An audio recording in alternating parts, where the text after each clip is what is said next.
presentations like this, I always try to think about it from your perspective or from my perspective when I was a student. And I was saying to Cecile that along my path, I had so many people that held space for me and would show up and give talks like this in a variety of my courses and through my education journey and my learning journey. And I was always so grateful for that. So that's why I want to pay this information forward to you to help you in your journey. And I always want there to be takeaways in my presentation. So if you have pen and paper, if you still use that, or on your computer, I do have a number of takeaways, and they're important things that have helped me and my journey. Now, I like to call them game changers, not only my own lessons, but through my podcast, I've interviewed almost 200 people, and they're powerful leaders in our community, province, country, and really around the world. And it's amazing how many common threads exist between those leaders. So if you're looking for some takeaways today, I hope that there will be a number of them for you. So I'm going to begin by talking about my story, some of the important reasons why I left CTV News and journalism, my entrepreneurial career, and the wins and the losses and the lessons along the way. As I'm talking, please, if you have questions, don't hesitate to interrupt me, or I'll try to pay attention to this chat if I can, or just put your hand up and wave. I'm so used to being interrupted. And I'll tell you this, when I was at CTV, I used to wear 2 IFBs in my ear. And essentially what that would allow for is when I was talking on the news, my producer or my director could talk to me at any time. So I could be in mid-sentence delivering a story, and my producer would open up my IFB and say, Carrie, there is a massive fire downtown Edmonton. A live truck is on its way. It's a 5-story building. It's engulfed in flames. We're going to that next. We're going to take a live shot. So I'm listening and I'm processing, but talking at the same time. So that's why I love the art of conversation. Don't ever hesitate to put up your hand and interrupt me if you have questions along the way. Okay, good. Nodding. Good. Okay, so I'm going to begin. Awesome. Thanks for the thumbs up. I appreciate that, Nikki. And tell you a little bit about how I discovered broadcasting. And this is going to be your first set of takeaways that I would like you to write down. So I grew up in a very small town of Fairview, Northern Alberta, population 3,000 people. I went to the University of Calgary for my education. I chose Calgary over Edmonton for the simple reason that I had more family in Calgary and I knew more people. When I went there, I didn't really know what I wanted to do. I thought perhaps psychology, because I was always interested in it. So enrolled in a psychology course. And please, this is with all due respect to the profession. As I sat in that psychology course, I was like, this does not serve me. I'm sorry. My interest, it would be like 5 minutes in and I could tell my attention span was gone. I was thinking about what I was going to do that night, that weekend, what workout of the day. I couldn't stay focused. So my first year of university, I took everything from anthropology to phys ed, and nothing seemed to stick. And I left feeling unfulfilled. And I'm like, now what? What do I do? And this is your first set of takeaways. I isolated 3 principles. I was working for Parks and Recreation, and at the time, I was actually cleaning the outdoor washrooms. You know, the porta potty things that you often see at parks. That was my job. I cut grass, I cleaned those washrooms, and I picked up garbage. But the reason I did it, working for the government at the time, was a very well-paying job. It helped pay for school. I'd have to drive from park to park outside of Calgary by Cochrane. And one day I had a 3-hour drive, and I dug into my soul and I isolated 3 things that were most important to me in finding a job and a career. The first thing I knew for certain is it had to embody my talents and my abilities. So that I basically interviewed myself. I thought, what are my talents and my abilities? I was always a very natural public speaker. I loved public speaking. I know that's not the norm. I would go in competitions when I was a kid and I'd win everything, but I didn't know why. And it's because it became natural. It was a very natural gift to me. I loved public speaking. I loved writing. I loved reading. Those were the 3 things that were in my wheelhouse of my talents and my abilities. And I knew that about myself. The second thing that was very important that I knew about myself is I loved being part of a team. I'm the youngest of 10 children, all from the same mom and dad. I know it is crazy. Um, but I grew up with so many people around me. I loved to contribute. I loved playing team sports. I just wanted to be part of a team where I could contribute. So that was the second thing I knew about myself, very certain. And I was scared to work alone. I wanted to be part of a team. Third thing, I get bored like that. I need new stimulation all the time, new challenges, something different every single day. So those were the three questions I asked myself. And once I finished answering them in my head, broadcasting or journalism came up like a flashing neon sign. As a news anchor, I was public speaking, reading, writing every single day. I was part of a team. When you see a newscast, you might see one person on the screen. Back in the day, it was Daryl and I on the screen. There was at least 100 people behind the scenes that were part of our team that brought that newscast to life every day. That's the team spirit. And the third thing reading the news is new stories, new people, new exciting things to report on every single day. It fed that need. So when I plugged in those variables, like I said, broadcasting came up like a flashing neon sign. And I didn't leave university. I just channeled my attention into getting a communications degree. And years ago back then, like it was some 20 years ago that I went to school, I felt after I left university, I also needed some practical knowledge. So I went to SAIT, which is like NATE, but in Calgary, because I took the theoretical knowledge of university and combined it with practical hands-on experience that I got at SAIT. So I'd learned something one day in the classroom, and then I was out doing it the next day. Along the way, I volunteered at every TV station that would take me. Here is a second takeaway for all of you considering entrepreneurial journeys, changing careers, whatever it is. Contact any company you can. I would cold call companies and say, I want to volunteer with you. Can I? Can I come and shadow you for the day? Can I spend an hour with you? And will you tell me what work is like? Can you have a virtual phone call? 20 minutes. They only need like a half an hour, 15 minutes, whatever you can give me. But volunteering is a great way to explore whether or not that path is for you. And once I started to volunteer at Shaw TV, at University Television Station, I knew I hit the jackpot because I was feeding into my passion. I was doing everything that I hoped that I would be. And it was using all my natural gifts and abilities and talents. I'd hit the jackpot when I entered into broadcasting. So those are some early takeaways for you. And it's a discovery process. And it's in order to find the answers to these questions, you have to interview yourself. Ask yourself, what are my talents and my abilities? What is important to me in a work day? What do I know about my personality? And really dig in.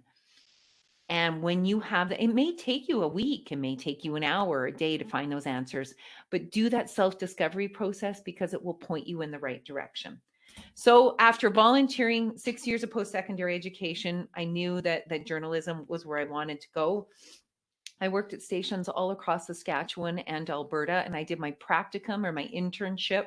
You had to work for a month at a station in Lubbock, Texas.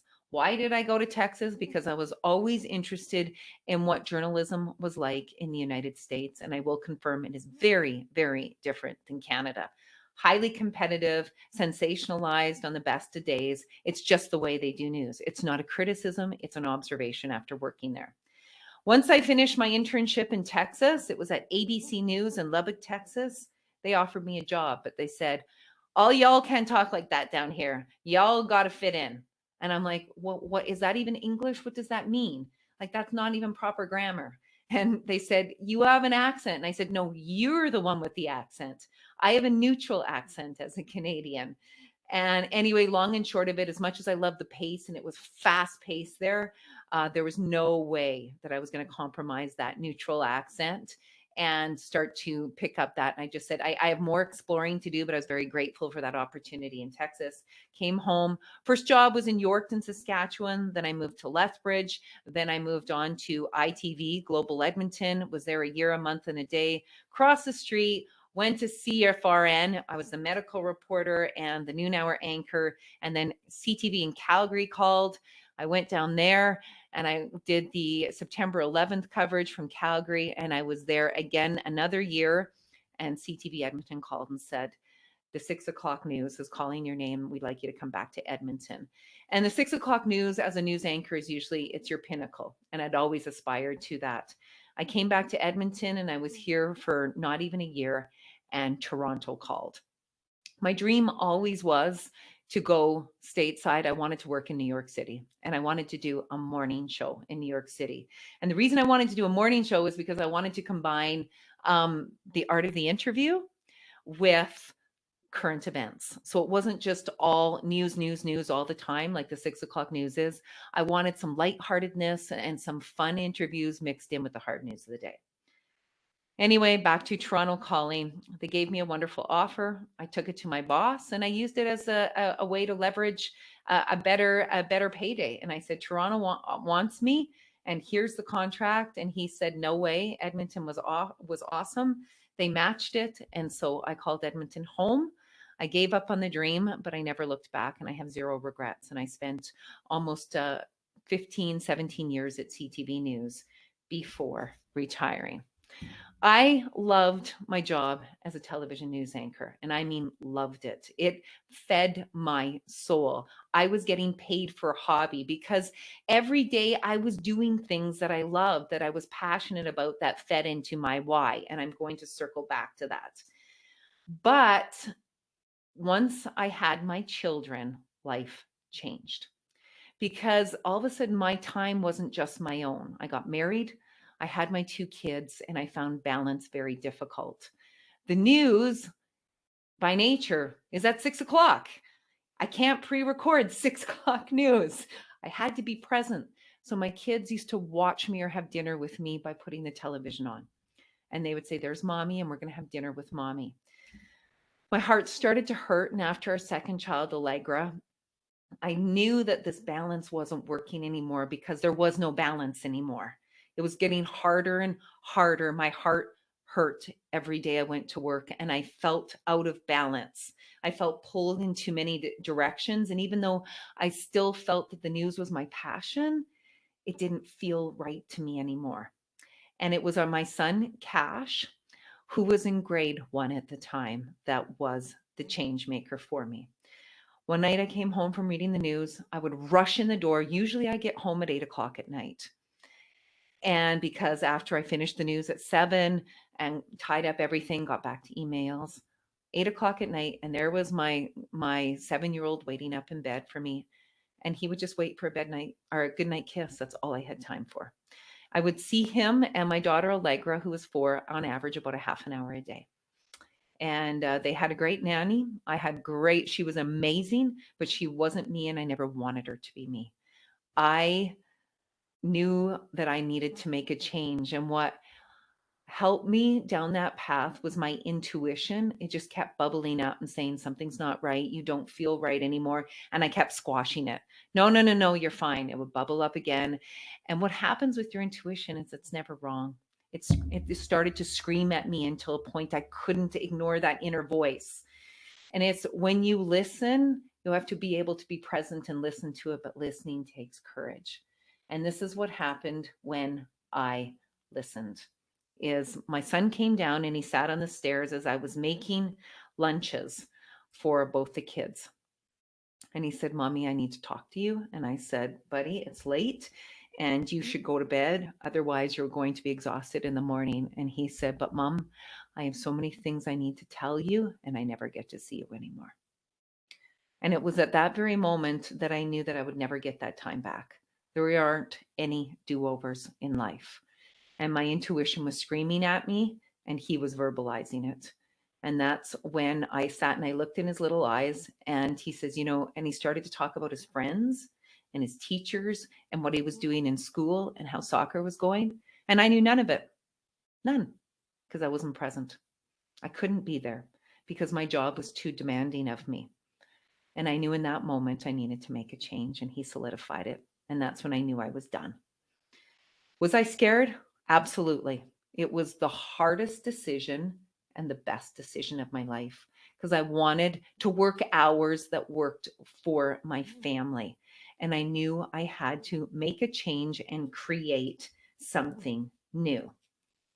And I was intrigued by an entrepreneurial journey because, and I'm going to be full disclosure here, I was married to an entrepreneur.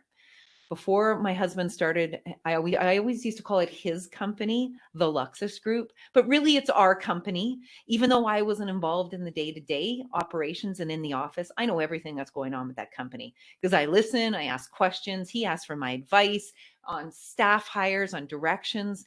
I just wasn't in the day-to-day in the office, but I'm always plugged in. What intrigued me the most, and I'm going to be honest with you about an entrepreneurial career, is that you get to design your own hours. You get to choose.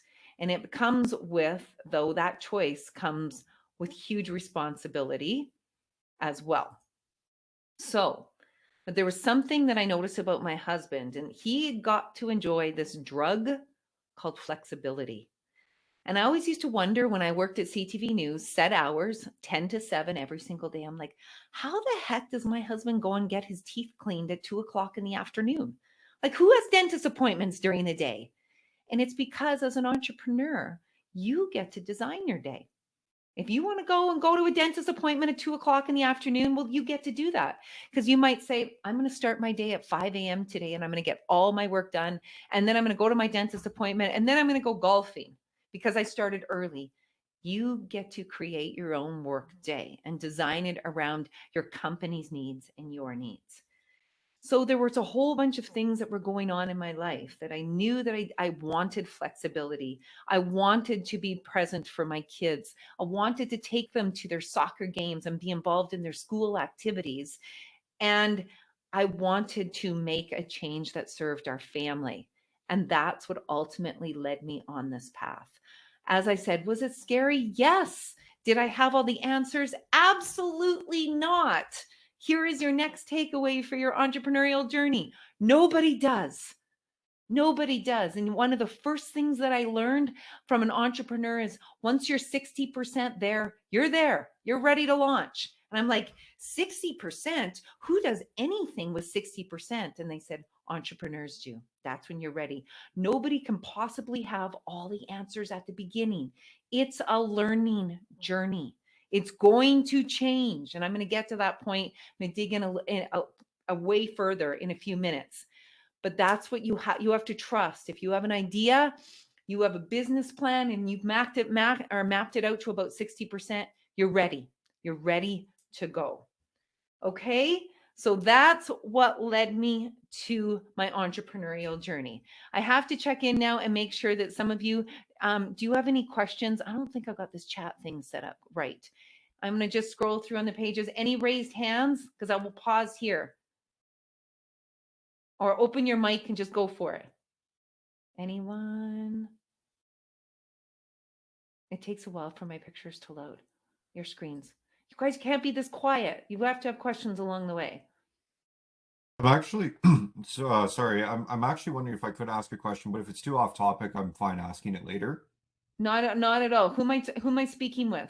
Sorry, my name's Chris. Oh, Chris. Chris, you're the one with the awesome icon in the background or the Yeah. poster that's bleeding through the virtual background. Okay. I wanted to ask you just because you worked in media. Like I grew up as a kid watching you and Daryl McIntyre on the news, like in our house all the time. So I remember that.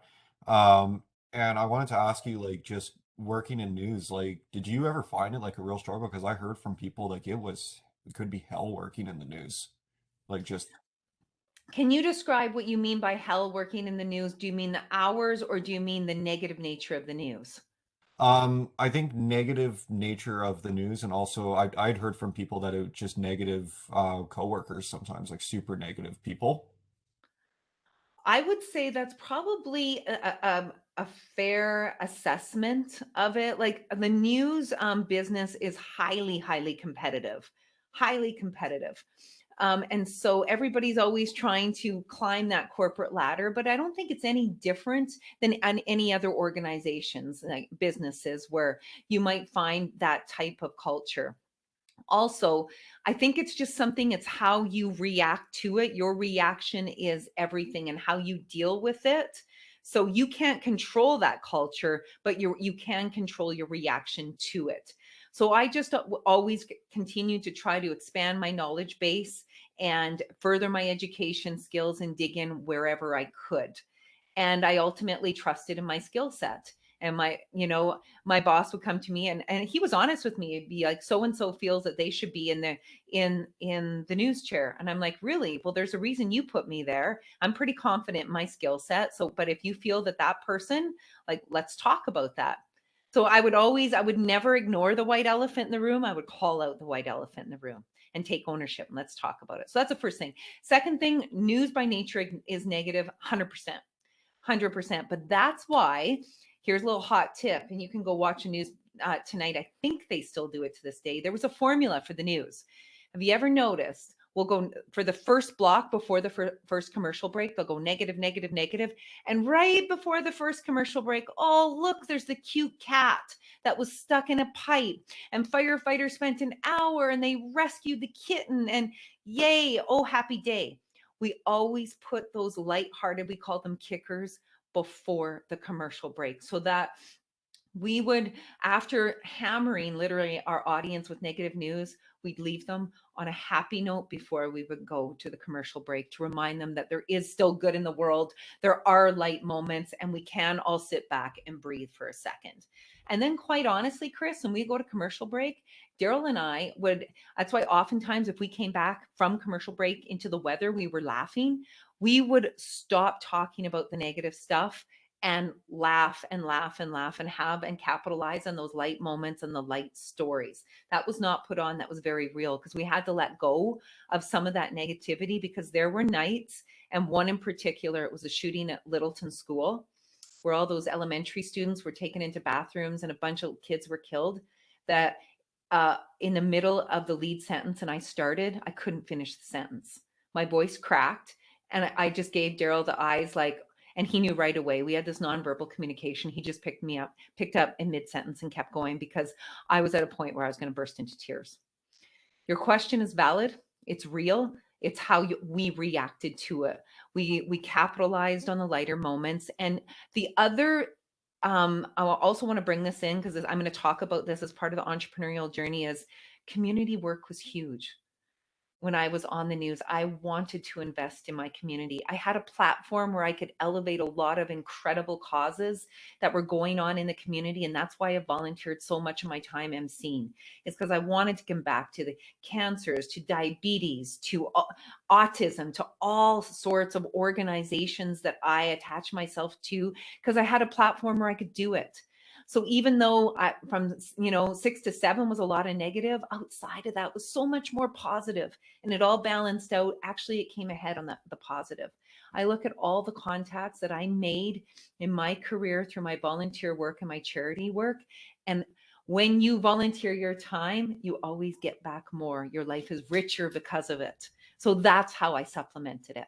So thank you for that question. Great question. I appreciate the honesty and the vulnerability of asking it, and I don't shy away from that. Thank you so much for answering it, because that was really insightful. Thank you. I appreciate that. Can I Um, continue on?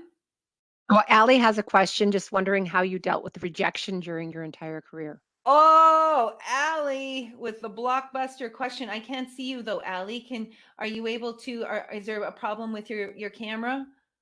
Or maybe it's on my end. Okay. How I dealt with rejection. I don't know if I can use that in past tense yet. And the reason that I say that, Allie, is that's one of the hardest parts of that whole journey. Is I remember, I'm going to tell you a quick little story, because I got to get to my lessons for you guys. You have some takeaways. When I went on my second maternity leave, have babies, my hair grew out after I had when I left on maternity leave, I was big. Like when I got pregnant everywhere. I carried a whole bunch of weight. When I came back from maternity leave, I'd lost my baby weight and then some. My hair grew out while I was off for like a year. And then I had to get braces on my teeth because they'd all shifted.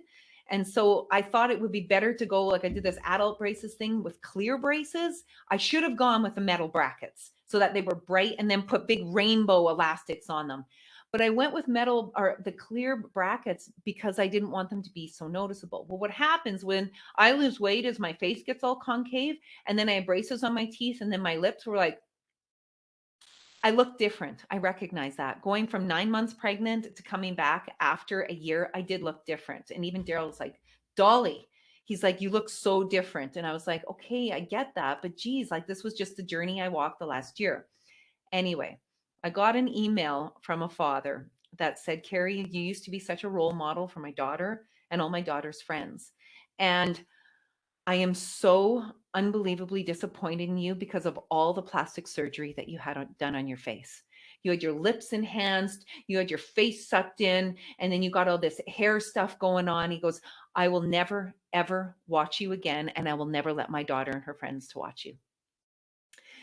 I got that email at about 8:30 at night while I was playing with my kids. And I should have just put my phone away and I didn't. And I had to leave the room because I was crying so hard. I was like, oh my gosh, like, why are people saying this? But when you step into a public role, it's an unfortunate reality of the job is people are always going to judge you, and they judged me. And I was so heartbroken by that comment because it couldn't have been farther from the truth. I have a bridge, it broke, my teeth shifted, I needed braces, I lost some weight, I grew out my hair. I'm still the same me. And unfortunately, I got judged really hard for it. I kept that email to this day. So that's why I said, I don't know if I've dealt with it. I still deal with it. It's a reminder of who I am and to not let judgment infect me, to be true to me and to honor me. People are always going to judge you no matter what. How important is that judgment to you? Does it define who you are? No. It made me stronger. It made me more resilient. It made me step into vulnerability and courage. So that's how I process that. And it made me look at that judgment through a different lens. Does that man know me? Does he really understand what I went through? No. He's allowed to have his own opinion, but I'm not going to judge back. I can only receive what he gave me, and then I just reciprocated with kindness. And I'm like, I know who I am. I'm sorry you feel that way, but it made me stronger. Does that help? Allie, you still there? Yeah. Okay. I hope that gave you some perspective. Don't let the bottom line is don't let other people define who you are. You know who you are. You get to define it on your own terms. Okay. So now I want to go into some of the lessons in the interest of time, because I know that you guys all have class to get back to. Some of the lessons that I learned along the way, and like I said, these lessons are some are my own, but a lot I've heard from other leaders that I have interviewed in my podcast, The Inner Circle with Carrie Doll, and there's so many common themes. The first thing, and this is an important one, if you're able to do it, the first thing I did when I left CTV News is I hired an executive coach and I found a mentor. They're two different things. Why the executive coach? Here's the why in it is that I didn't have all the answers. And an executive coach won't give you the answers. They will just open doors of opportunity. They'll help you see the path. They'll help you to rethink different situations. That's what their training is in. If you get a good one, they will help you say, Carrie, have you organized this of your business plan? Have you set up 3 coffees with people in this industry to talk to them about X, Y, and Z? Have you done this? They hold you accountable in a way that oftentimes we're not able to hold ourselves accountable. So an executive coach was a game changer for me. And so many people that have walked or are walking the entrepreneurial path started with an executive coach and have never left them. They've changed throughout the years. How many of you know the company Hilberg and Burke? You know, the jewelry company, the sparkle ball earrings? Yes, thank you. Appreciate the hands. Minnie and Shannon, that's the page I'm on right now. So the founder, the CEO, Rachel Milkey, first thing she did was the executive coach. To this day, she says she still keeps an executive coach on.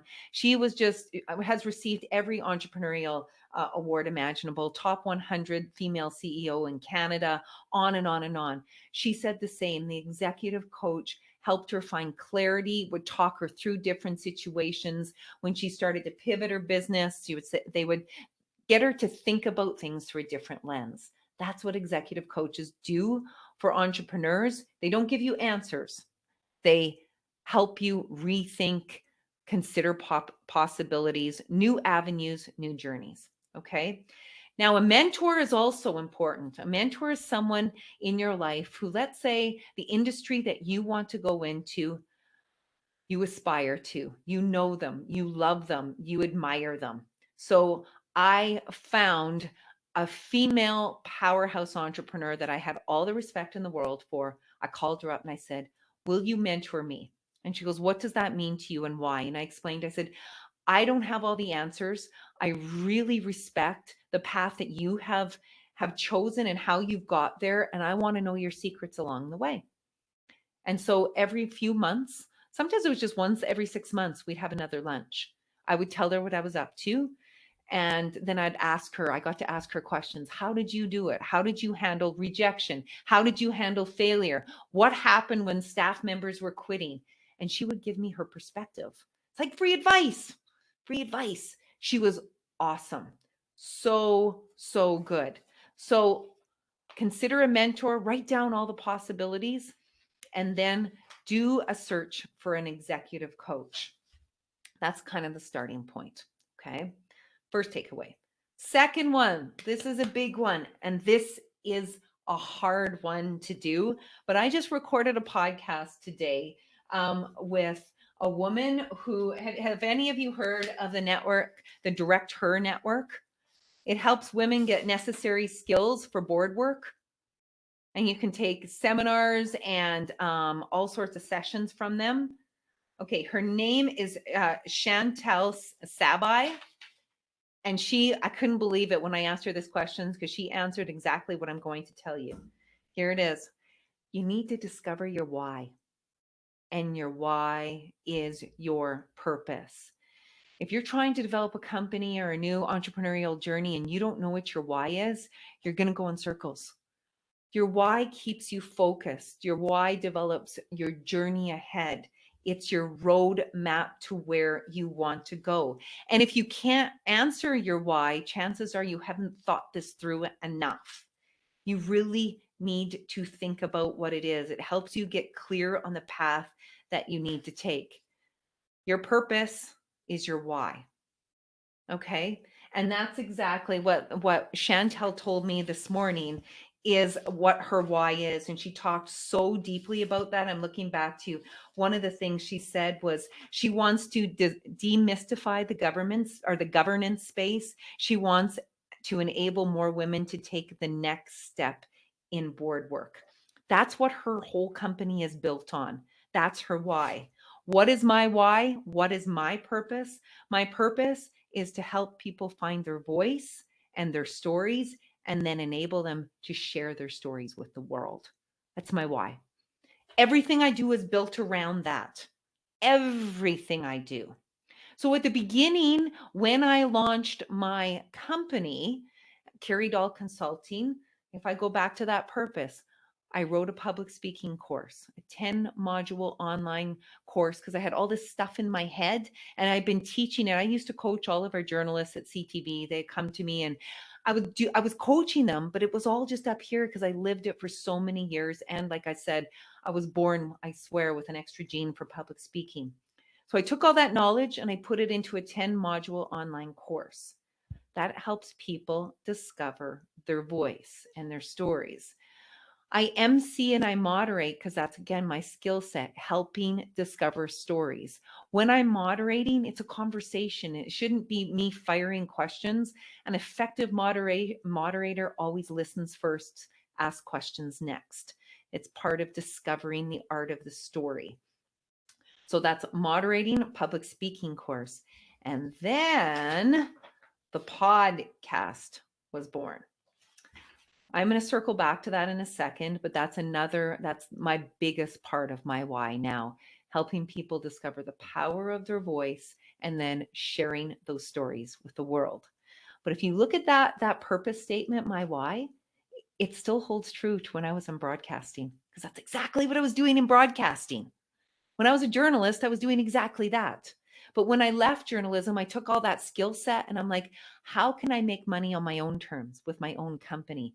And so much of my purpose and my why carried over into my entrepreneurial journey. And because when you live your purpose and live your why, do you know what happens? You don't work a day in your life because suddenly you're getting paid for a hobby. My paycheck was a bonus. It still is a bonus because look what I'm doing today. I'm not getting paid for this because this is filling my bucket. This is part of my purpose. It's helping you discover your stories and your purpose in your journey, and then hopefully empower you to share that with the world. This all fits in. And when you have that clear mission statement, you will start to focus on work that is purposeful to you. And then it goes back to again, oh, look, I'm getting paid for a hobby. This does not feel like work. So if you can find that, you won't work anymore. You will just live day to day by, sharing your hobbies and your passion with the world. I know it sounds cheesy, but it's a real thing. And people who are successful entrepreneurs, that's what they're doing. They're passionate about it, and that passion often leads to they become obsessed with it. They're thinking about it all the time. They can't let their mind go on the entrepreneurial journey because they love it so much. It's part of who they are. Doesn't that sound exciting? Yes, I see you guys nodding. You too can be there. Yeah, Nikki. Woo! I'm with you. So you got to do the discovery process. And sometimes I want to hold space. If it's taking you a while to write your purpose down or your why, it's okay. Give yourself permission. It's the hardest thing you're going to do.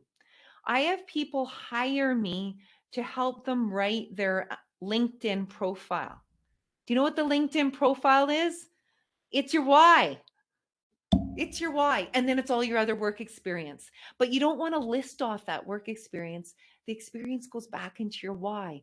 I do this because you're not, let's say you're a city councilor. Are you a city councilor, or are you someone who is passionate about bringing real change to your community, about listening to your constituents, about empowering people to take control of their city? Do you see the difference?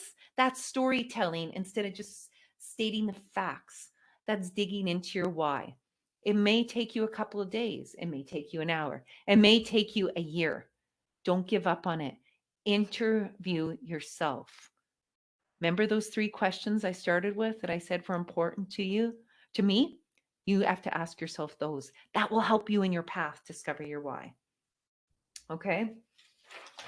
Next thing, and this is not self-serving. This is important. Almost all of them have taken some sort of a public speaking course. Okay. That's your powerful 30-second commercial. Whoever said that, I missed the name. You're right. Your why is it's your elevator speech or your 30-second commercial. I missed who said it. It popped up in the chat and I got it. Bingo. You're bang on. Okay. Here we go. Back to it. Almost all successful people, entrepreneurs, have taken some sort of public speaking training. And the reason why they do that is because public speaking is a life skill and a learned skill. How many of you actually learned public speaking in school? Right? Okay, on this page, yeah. Okay, Nikki's doing this. I'm going to go back to the first. Any of you, Ash, Kristen, Dale, Divine? No show of hands, right? No one took it. And I'm not sure why they are not teaching this in school, because it is a life skill. It's a learned skill. Do you also know it's one of the top 3 fears in life? You know what they are in no particular order? Death, change or moving, and public speaking. So here's the deal. If you don't know how to public speak or deliver a speech or give a presentation to a class, you know what's going to happen is you're going to start saying no to opportunities because, oh, Christian, you learned it in the army. I'm so glad to hear that. I'm glad they're teaching it. Oh, spiders. And Dominique says spiders are a top 3 fear. I know they're a fear, not top 3. They're one of mine too. And snakes and bats. Anyway, I digress. Back to public speaking. So some of the Nate course focus. So someone said Nate course focus. I'm going to have to go back to that. Let me finish my thought here. Here's the deal. Think of your life as a long, long hallway. And on the either side of the hallway are a bunch of open doors. When you do not know how to public speak, or it makes you so nervous that you would like to throw up, or it makes you nauseous, which is very normal, what you have done is gone down one side of the hallway and closed all those doors. Because all of those opportunities in one way or another are going to involve public speaking. They are. You have to get comfortable in that space. It is a life skill and a learned skill, and it allows you to compete. And you will start saying no to great opportunities if you don't know how, because maybe they'll say, well, can you present to this group because you have great knowledge about this or that? If you're not comfortable public speaking, guess what your answer is? No. Because inside you're like, oh God, I don't want to public speak. I'm not comfortable with that. I don't want to do it. My mentor told me this. So she had a marketing company and eventually sold it to Leger and Leger Marketing, the big blockbuster company. But along the way, I said, what's the one of the top things, most important things you did? And she said, I took a public speaking course, and here is why. She said, I found myself in too many. Oh, Dale just said he can confirm public speaking took his career to the next level. Amen, Dale. She said to me, I found myself in too many situations. And at that time, it was more male dominated industry in too many rooms that I was afraid to speak up. And this is going back years ago as a woman, she wasn't taken seriously. She goes, when I took a public speaking course and I discovered the power of my voice, they couldn't silence me anymore because I knew what I was talking about and I wasn't afraid to share it. She got loud. She got powerful. And by taking that public speaking course, she stepped into her power. Friends, you got to take a course. You've got to learn this skill. It will skyrocket your career because you will start to be asked to speak in all sorts of capacities and you'll be taken seriously. You'll be seen as a leader because you will want to use your voice more. You will want to share your learnings and your journey. Okay, there's the next takeaway. Okay, where am I at now? Public speaking course. Oh, I talked about this earlier. In your entrepreneurial journey, even before, you need to embrace philanthropy and get involved in your community. You need to volunteer. And you know what? This is such a great opportunity as well. So when you volunteer, you get to gain a skill set that you're not paying for. You get to learn about organizations in your community and you get to give back, which enriches your soul. So for example, when I volunteered at all those TV stations, I gained all this valuable information and skill set and knowledge that I wouldn't have been exposed to before. So or maybe there is something like diabetes or cancer that touches your life or your family's life. Go volunteer with the organization. You have no idea the impact it can have in your life. But here is the unexpected bonus. All of a sudden, you start to get connected with all sorts of people because when you volunteer your time, you have conversations with people and they'll say, what is it, Shannon, that you do? And then you get to share your story and they'll say, oh, I could use those services. Really? And all of a sudden the networking begins. So it's multi-purpose. It feeds your soul. It allows you to get all these and acquire all a new skill set.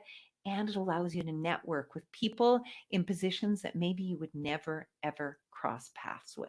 So dig into your community, get involved, embrace volunteerism. The next takeaway, this is a big one, and I alluded to it at the beginning, and I've dropped a couple of hints. Your path is going to change in your entrepreneurial journey. Remember when I said, when you're 60% there, you're ready to go. Well, you can't possibly have all the answers in your business plan as to what's going to happen 5 years down the road because something called COVID might hit. And it might cause you, after 6 months of launching your business, it no longer looks anything like what you started it to. You got to start with a solid business plan, but halfway down the journey, you might find that certain aspects of your business aren't serving you or aren't serving clients. And you have to give yourself permission. This is key. Give yourself permission to, here comes that magic word, pivot. Change the direction of your company. Stop doing things that don't serve you or your clients and integrate things that are more important or that are needed at the time that you are living in or the conditions you are living in. Here's my example. My podcast was not part of my business plan. Wasn't even in my headspace when I launched my business plan. This is how it came to be. I'm going to tell you the quick story. So I was probably 3 years into my company, 3.5 years into my company, and it was going okay. Okay, like my public speaking course, I did a lot of moderating and MC work, and like I just had so many offerings. I have to admit, I was very distracted. I had too many irons in a fire. I didn't feel like I was doing something really super well, but I was doing a lot of things because I thought maybe if I put all this stuff out there, I could maybe make more money, more stuff, but not better. It should have been quality rather than quantity. Anyway, what happened was my mother, my best friend, passed away. And it broke me. It broke me. And I was like, the impact on me defies words. It was going on, it's coming up to her death date, believe it or not, 4 years. And I was so lost. But the blessing in her death was that it caused me to get super focused on life and to look at life through a different lens about what I wanted.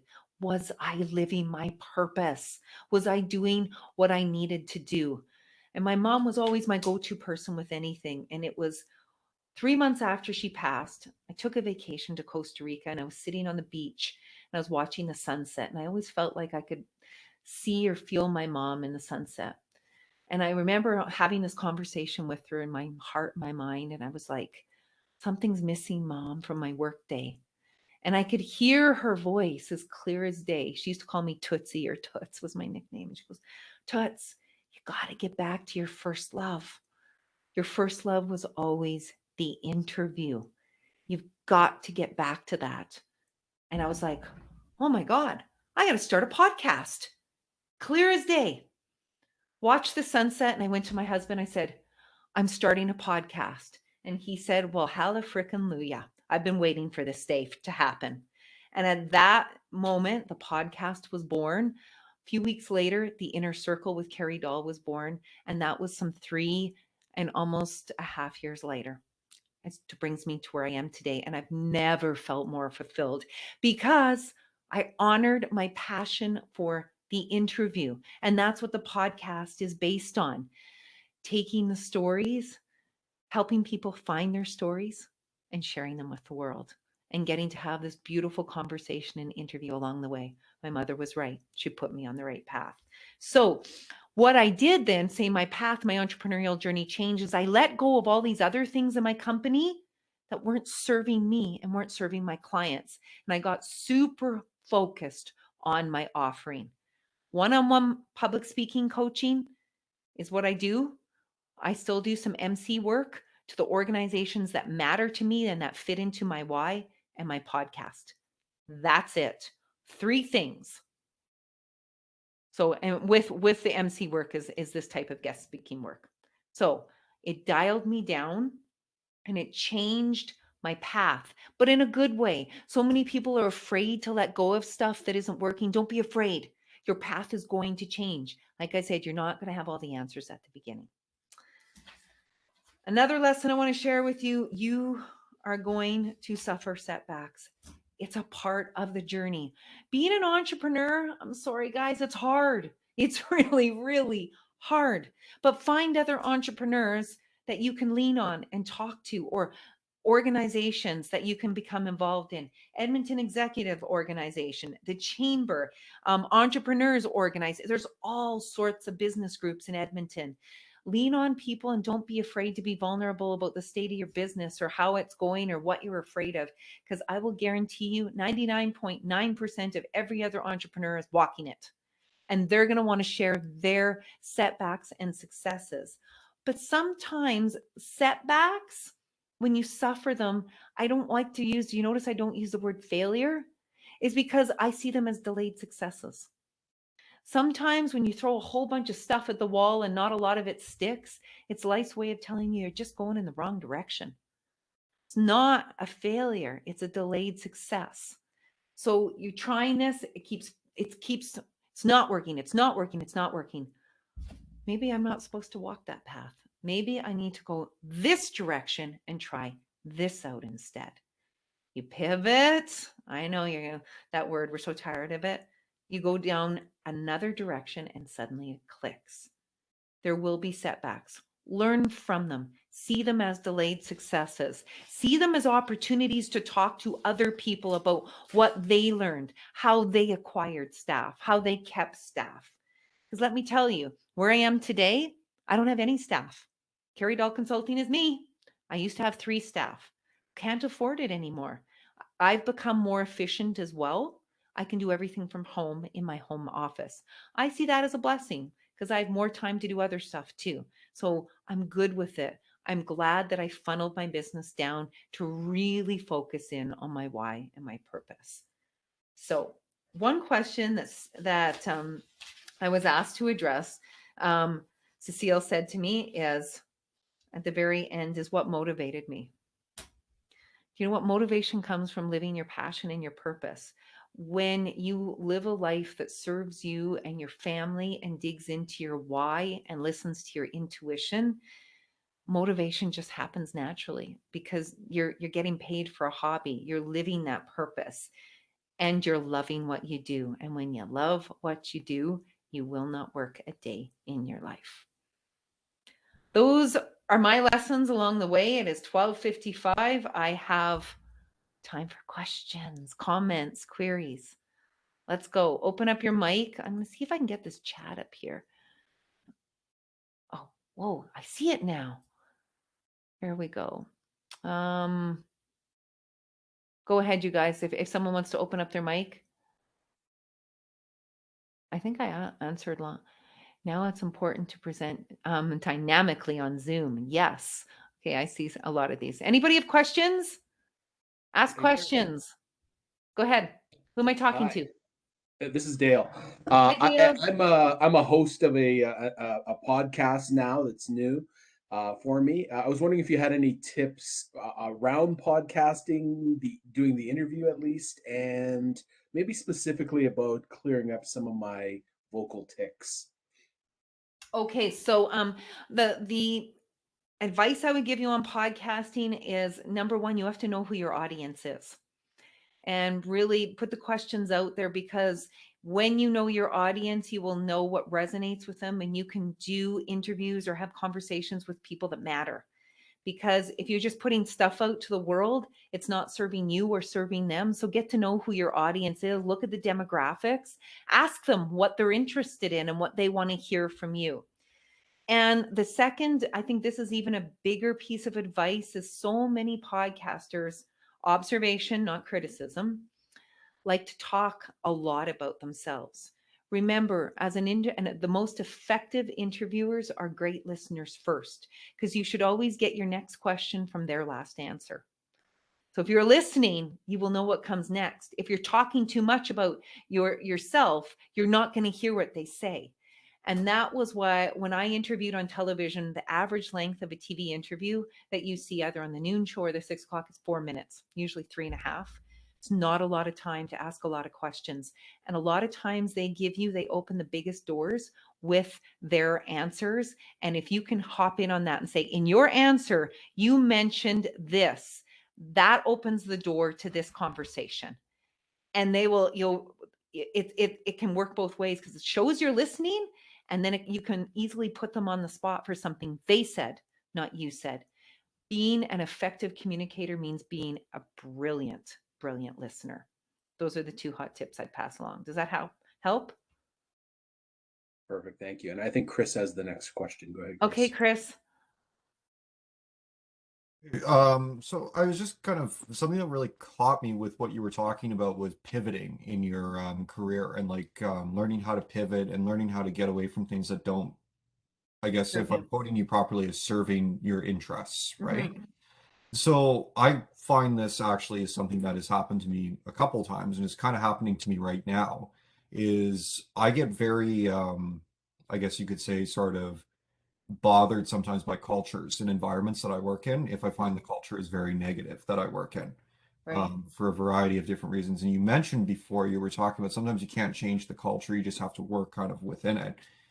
You know, what do you do in that situation if you're finding that you're part of an organization where the people that are just seeming like they're very toxic, either very hateful individuals, or just, just very sort of manipulative individuals? Well, my big takeaway when I answered is you can only change your reaction to it. But the first question that I would ask you then in regards to that, if that culture is actually infecting you, not only affecting you, but infecting you, my first question to you is it the right place for you to be working? Is it really? If it bothers you, if you take that home every night and it's in your heart and your mind and it's penetrating your soul, is it the right place for you? Because maybe you need to make a change, a hard change. Because maybe that's not the place for you. If you are a positive, uplifting person and culture is one of your core values, then maybe this organization isn't serving you. And you need to let go of it and find something that does serve you. Because the reality is, if it's a large corporation and that's how they operate, you can't change that. Again, you can only change your reaction to it. So maybe your reaction to it is change for you. See what I'm saying? That's embracing the hard reality of it. Because if you can't change the negative culture and it's bothering you that much, then perhaps you need to make a change and find an organization that serves you better, an organization that is positive, that you can thrive in. Mm-hmm. Because negative work cultures, if that is one of your core values, it's going to stifle your creativity. It's going to make your chest tight. You're not going to be able to breathe. You don't want to work in a place like that, do you? I don't think so. I wonder, like, if I might just ask you a quick follow-up question, just to Of course. this idea is that, if it's something like, I've noticed this with a couple of different places I've worked and whatnot, I've noticed just negative things that I just can't let go eventually. Like, they just kind of boil up and I can't let them go eventually. And you talk about that, whole your chest is tightening thing because you overthink about it. I wonder if at a certain point, is it me or is it the culture?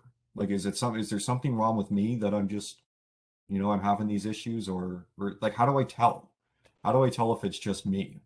Well, this is shifting into a bit of life coaching, but I will dig into my podcast years, and there is one thing that I know, I'm going to say almost for certain, is sometimes things that crop up later in life, and I'm not saying it's always true, but are a reflection of our childhood and how we were raised and things that happened to us.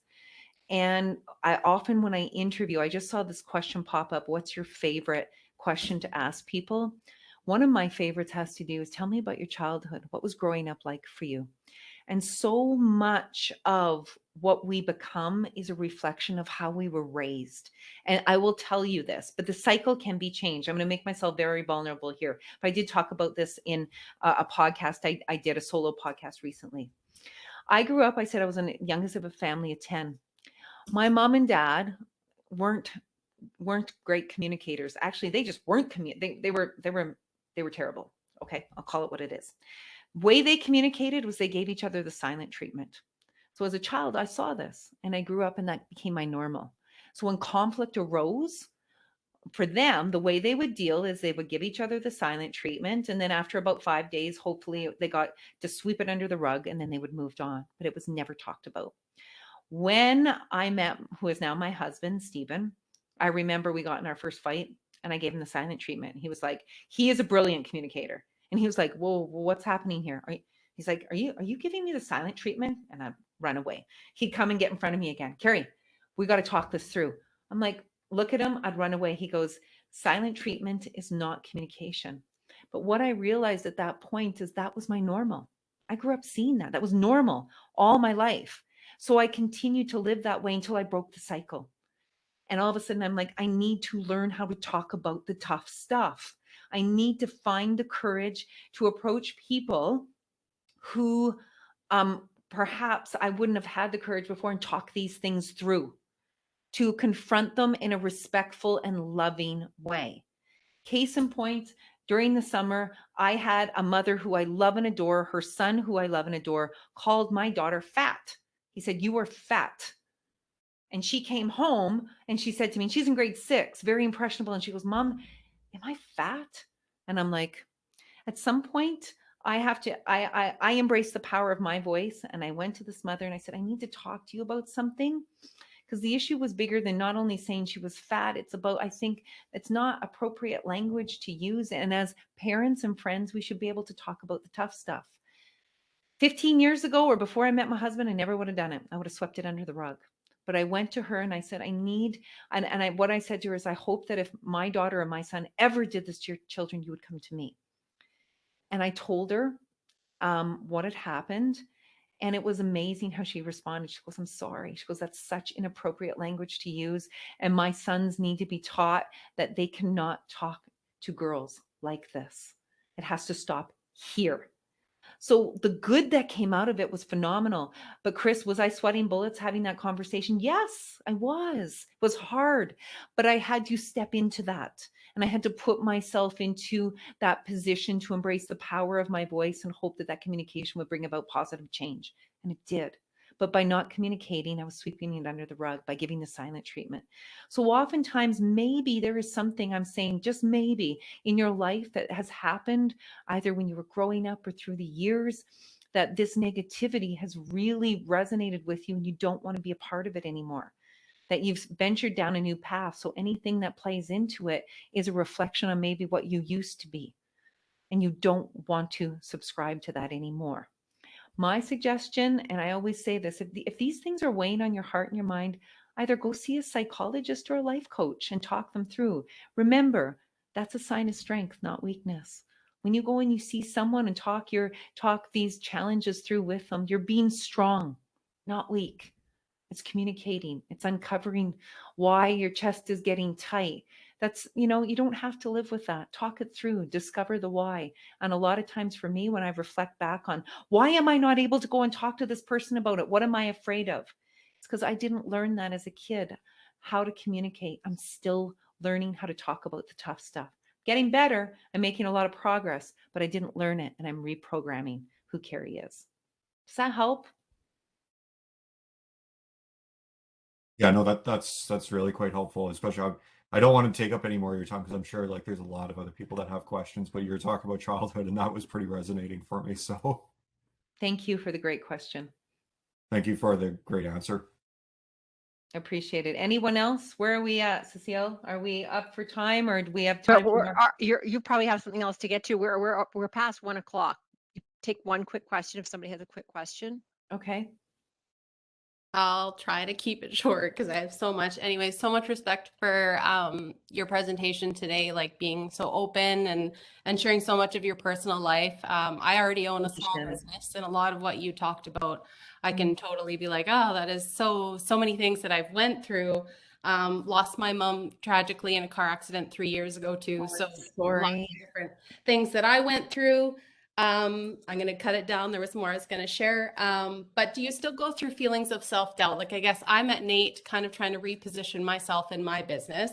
And lots of times I feel like I am down the right path, but I obviously still hit those walls of self-doubt. So what's the best way that you find, like, what's the best outlet for you to kind of overcome those feelings, assuming that you still feel self-doubt at moments? Oh my gosh, that is such a powerful question too, Shannon. Thank you very much. The answer is absolutely.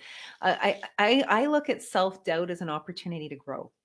When it creeps up, like at the beginning of my entrepreneurial journey, I had so much self-doubt about whether I could do it, because I come from a background that you have to go to school to learn these things. And I was like, I don't have a certificate to be a coach. I never took this type of consulting training. Where's the course? Where do I sign up? I'm not worthy.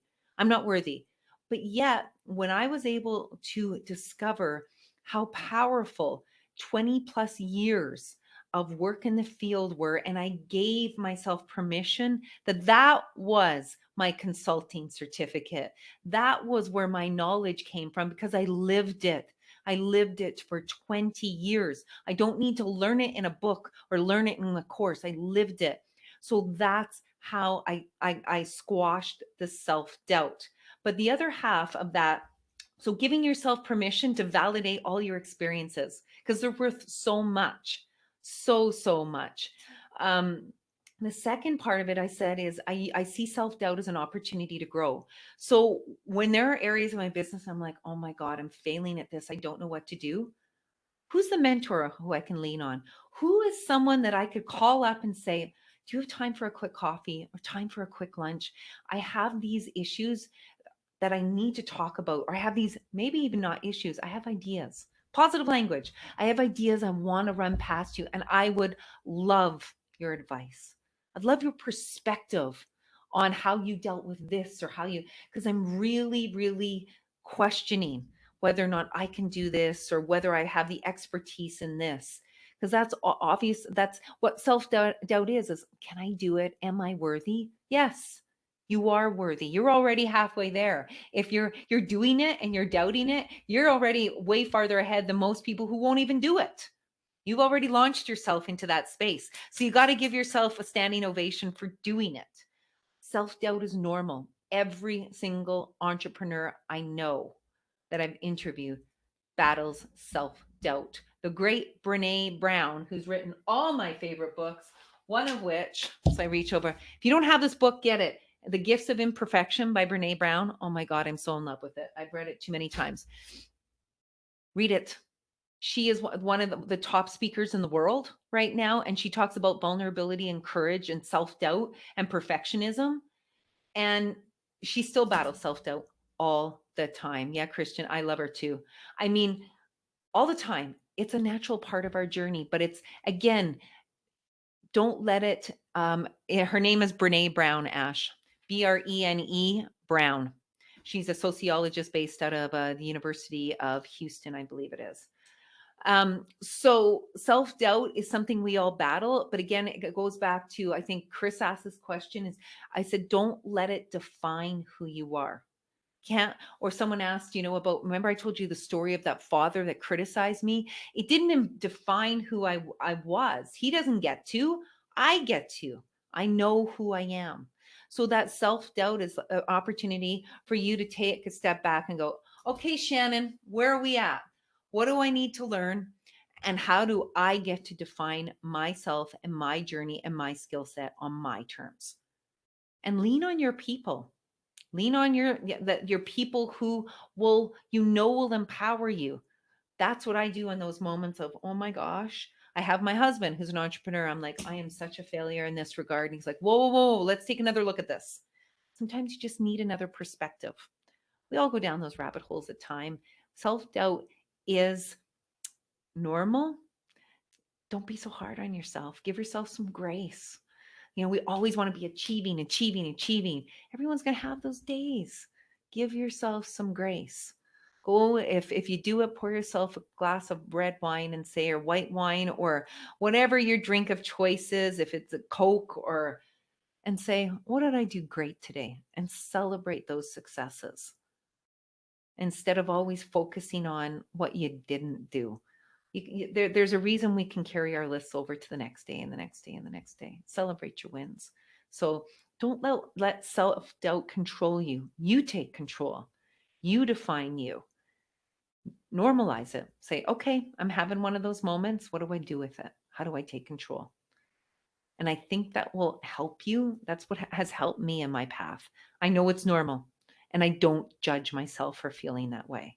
Try not to judge. I just call it what it is. Okay, I'm having a really insecure moment here. How do I deal with this? What's going to help me?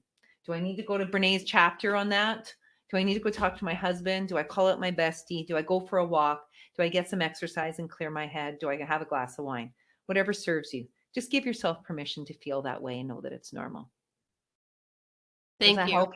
Yeah, the executive coach part that you shared today too, I think that's really valuable. I'm definitely would love to look into that. Someone who's outside perspective who can make light suggestions. Mm-hmm. And they will just do some research. There's a ton out there that are really good. And also know that you work with them for a few sessions and it's like, this person isn't serving me. I don't feel a connection. It's like a psychologist. I'm not going to do it anymore. Don't be afraid to make a change.